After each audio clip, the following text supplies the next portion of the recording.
নমস্কাৰ বন্ধু বান্ধৱীসকল এছকে jobs update চেনেলটোলৈ পুনৰবাৰ আপোনালোকক স্বাগতম জনাইছোঁ। এইবাৰ শিক্ষা বিভাগত পদ মুকলি হৈছে আৰু ইয়াৰ কাৰণে কোনো আপোনালোকৰ DLED BEd নালাগে। তো কি পদ খালী হৈছে শিক্ষা বিভাগত সেইটো আমি আলোচনা কৰিম।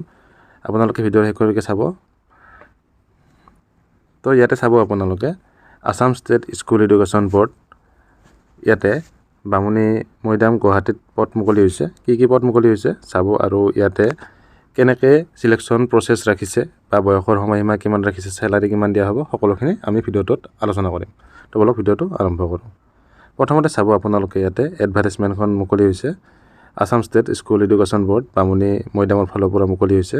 ইয়াতে চাব জুনিয়ৰ এডমিনিষ্ট্ৰেটিভ এছিষ্টেণ্টৰ কাৰণে অ'পেন কেটেগৰী দুটা পদ আছে আৰু ST প্লেনৰ কাৰণে ৰিজাৰ্ভেশ্যন আছে এটা আৰু ST হিলৰ কাৰণে ৰিজাৰ্ভেশ্যন আছে এটা। টোটেল 4টা পদ মুকলি হৈছে। 2 নম্বৰত জুনিয়ৰ এডমিনিষ্ট্ৰেটিভ এছিষ্টেণ্ট কাম প্ৰগ্ৰেম এছিষ্টেণ্টত টোটেল পদ মুকলি হৈছে দুটা। ইয়াতে অ'পেন কেটেগৰীত আছে এটা আৰু ৰিজাৰ্ভেশ্যন আছে SCৰ কাৰণে এটা পদ।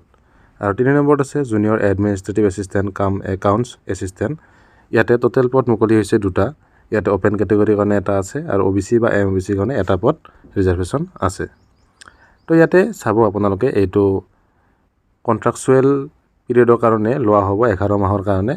ইলিজিবিলিটিখিনি যদি আমি চাওঁ ইয়াতে আপোনালোকে ইণ্ডিয়া বাসিন্দা হ'ব লাগিব। আপোনালোকৰ বয়স 21 বছৰৰ পৰা 38 বছৰৰ ভিতৰত হ'ব লাগিব। আপাৰ এজ ৰিলেক্সেশ্যন পাব। ST প্লেন আৰু ST হিলৰ কাৰণে 43 ইয়াৰ্ছলৈকে আপোনালোকে আবেদন কৰিব পাৰিব। OBC MOBCৰ কাৰণে 41লৈকে আবেদন কৰিব পাৰিব। আৰু ইয়াতে যিটো আপোনালোকৰ এজ লিমিট সেইটো মেট্ৰিকৰ আপোনালোকৰ এডমিটখন বা চাৰ্টিফিকেটৰ যিখন আছে আপোনালোকৰ তাত যিটো আছে সেইটো হিচাপতহে ধৰা হ'ব। লগতে ডিষ্ট্ৰিক্ট এমপ্লয়মেণ্ট অফিচ অফ আছামৰ ফালৰ পৰা যিখন এমপ্লয়মেণ্ট ৰেজিষ্ট্ৰেশ্যন চাৰ্টিফিকেট আছে সেইখনৰ প্ৰয়োজন হ'ব। ৰিকুৱাৰ্ড কোৱালিফিকেশ্যনছ কি লাগিব, কোৱালিফিকেশ্যন যদি আমি চাওঁ ইয়াতে জুনিয়ৰ এডমিনিষ্ট্ৰেটিভ এছিষ্টেণ্ট পদটোৰ কাৰণে কি প্ৰয়োজন হ'ব ইয়াতে গ্ৰেজুৱেশ্যন পাছ কৰা হ'ব লাগিব 1 নম্বৰ কথা। লগতে 50% মাৰ্ক থাকিব লাগিব মেট্ৰিকত, হায়াৰ ছেকেণ্ডাৰী 50% মাৰ্ক থাকিব লাগিব আৰু গ্ৰেজুৱেশ্যনটো 50% মাৰ্ক থাকিব লাগিব। লগতে লাগিব কম্পিউটাৰ ডিপ্ল'মা চাৰ্টিফিকেট লাগিব।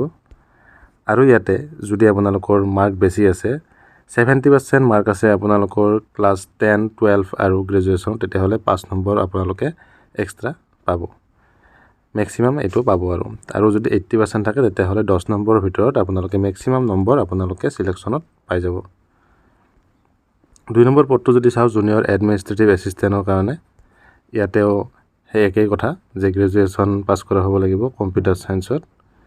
লগতে ইয়াতে 50% মাৰ্ক বিচাৰিছে ক্লাছ 10, 12 আৰু আপোনালোকৰ গ্ৰেজুৱেশ্যনত। MCA কোৱালিফিকেশ্যন লাগিব এইটো পদৰ কাৰণে।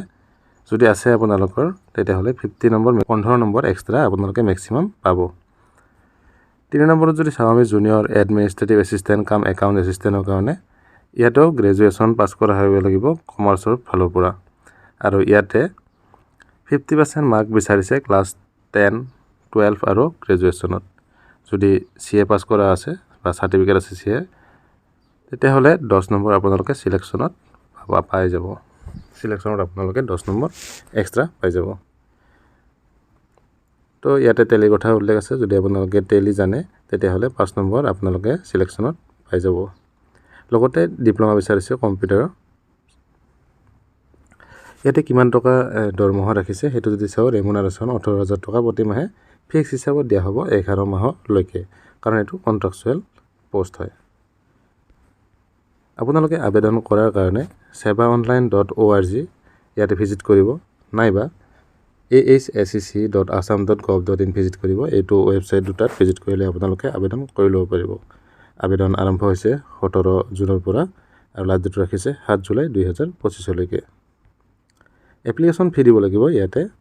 জেনেৰেল কেণ্ডিডেটসকলে 500 টকা দিব লাগিব আৰু যিখিনি ৰিজাৰ্ভ কেণ্ডিডেট আছে সিহঁতে 350 টকা দিব লাগিব। চিলেকশ্যন প্ৰচেছটো যদি চাওঁ আমি ইয়াতে কমন ৰিক্ৰুইটমেণ্ট টেষ্ট অনুষ্ঠিত কৰা হ'ব CRT আৰু ইয়াতে যিখিনি কেণ্ডিডেটে চিলেকশ্যন পায় সেইখিনি ডকুমেণ্ট ভেৰিফিকেশ্যন কৰা হ'ব। তো ভিডিঅ'টোত ইমানখিনি আছিলে। ভিডিঅ'টো ভাল লাগিলে লাইক কৰিব, যদি চেনেলটোত প্ৰথমবাৰ আহিছে চেনেলটো ছাবস্ক্ৰাইব কৰি বেল আইকনটো প্ৰেছ কৰি থ'ব। ধন্যবাদ। জয় অসম।